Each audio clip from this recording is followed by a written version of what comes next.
The words of Goko Haram III in the Book of Remembrance, the first and second books of Achee. An account of the vision of Achee as seen by Goko Haram III concerning the first great war in heaven. 1. Now behold, listen and learn a great mystery of life. Yes, learn how to determine a godly lifestyle and a clean heart. 2. Those of you who are in the midst of a wicked world, awake, and behold the knowledge of God in the last days, and be empowered over sin, and be endowed unto righteousness and oneness with God in your daily walk. 3. Search out these things, for they have been hidden from you, but now they come before your eyes. And those who desire to serve God and have groped to find a way have come upon a blessing from the hand of God. 4. And it came to pass that I sat before the Urim, and I looked, and I saw a sun-bathed gentle hillside. And as I looked about to see, I realized I was seeing where Adam and Eve dwelt in Eden. And Eve was sitting on a rock with her feet in clear water. 5. And it came to pass that a falling star streaked across the heavens and lit up the evening as bright as day. And the meteorite landed with a crash, and the smoke of burning, near to the place where Eve was. And Eve was frightened, and with a shriek she fled from before it. And it came to pass that I looked, and I beheld the iridescent rock in the middle of the hillside, with its skid mark and small crater from its landing. 6. And it came to pass that I looked, and I beheld the iridescent rock in the middle of the hillside, with its skid mark and small crater from its landing. 7. Now, as I beheld a strange thing happen, I began to hear the thoughts and feel the feelings. In verse 6, when Eve felt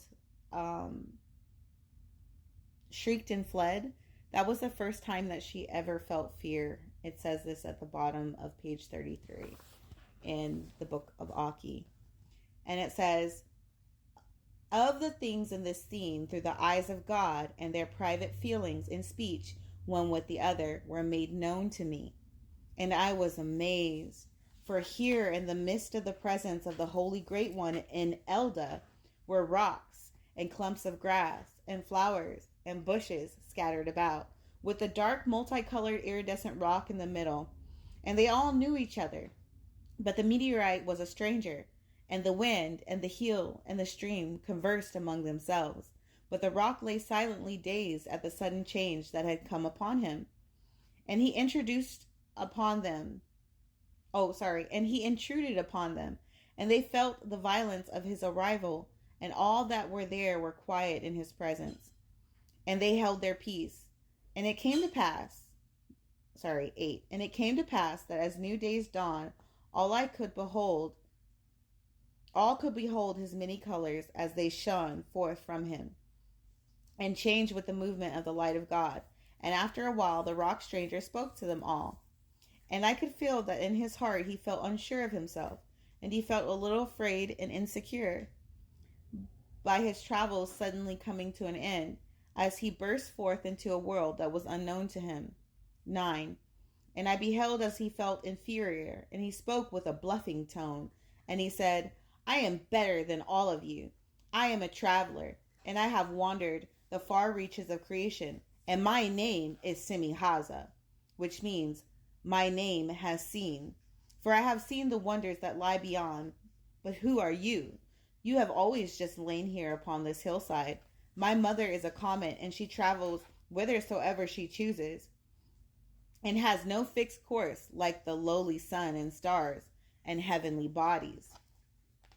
I am beautiful and colored with iridescence, but you are just plain old brown and gray rocks, and your mother is an old broken down mountain. 10. And it came to pass that all those that were before him were embarrassed at his haughtiness, and they were ashamed before the presence of the Holy Great One. And at the first, had they had legs, they would have fled from before him, as did Eve. 11. But as time passed, some of the younger rocks began to desire to hear the wonders of his travels, and they were attracted to his talk, and desired to be associated with his appearance. 12. And it came to pass that the wind began to bear the message and to send the news abroad that in the midst of Eden, in the presence of God, there was one who would compare and place the value and worth of one above another. And all creation in Eden, for the very first time, was introduced to the sin of superiority and the judgment of value being thrust upon living souls. And thus were the seeds of racism, war, and death beginning to be sown. And all who did not pay him heed to listen and partake of his haughtiness were pure and holy, and they stood firm with the vision of their creative purpose. But some rocks began to relent, and they began to desire to listen to this rock stranger and his rebellion against God, and the thing greatly troubled all of Eden. For it was known to them that every hill and tree and stream and rock were created by the loving hand of the Son of God, to be a marvelous work and a wonder in his sight. And he did not divide his love insomuch that he would love one above another. But Semihaza rebelled, and would that he could pretend to hide the oneness of God. 13.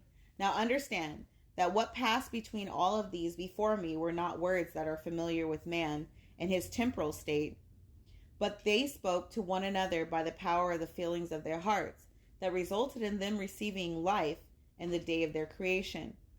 And it came to pass that in time some of the rocks believed Semihaza and were influenced by him, and began to feel ashamed of their mothers, and began to view their lives as dull and of no value, compared to this strange multicolored traveler.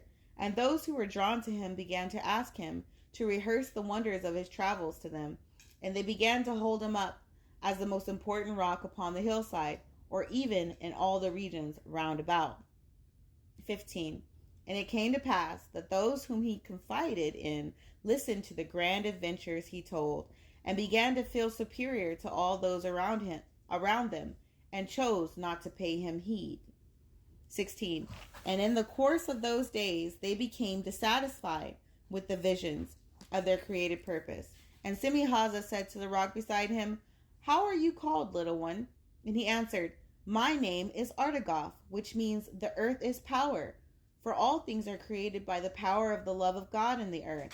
And Semihaza replied, "Oh no, that will never do. You are copper, and you were created to rule over all the hosts of men. And you can be great in the sight of all the earth, for you shall bring them pleasure and power in abundance, and they will greatly desire you and worship you. And in this thing the love of God is done away." And in this manner did Semihaza give all who would listen lying visions, and he prospered and practiced in the midst of holy Eden and in the sight of God. 17. And it came to pass that after Semihaza began to corrupt the visions of any who would listen, that Eve came upon this scene, for she had become frightened when Semihaza landed, and she had not come this way for some time. And as Eve walked some distance away from all of this, she heard the rocks talking about the stranger, and she felt a division between them. Some were drawn to Semihaza, and some were repulsed by his rebellions against God, and they loved God and would not displease him. And as Eve drew near, she felt like she must choose between them. 18. Finally, after a time, she felt curious, and went meekly and shyly up to a bush and peeked around it at the stranger. He was beautiful. She had never seen an iridescent rock like him before, and he was exotic to his surroundings. And he talked and acted like he was from far away, where Eve had never been. No mountain had any rock like him. 19. And Eve listened as Semihaza told his stories of grandeur, and she felt drawn to him because he felt from far away, and he was so beautiful.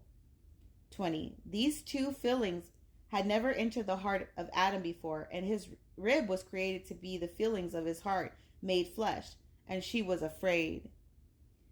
For she felt a part of herself become a stranger to her husband, and as it happened, Adam began to notice that all the rocks were not acting toward Eve as they had before. Some were quiet around her, and in his heart he began to sense a division among them and between himself and Eve, and this was a new and very alien feeling never before to confront him, and he was troubled.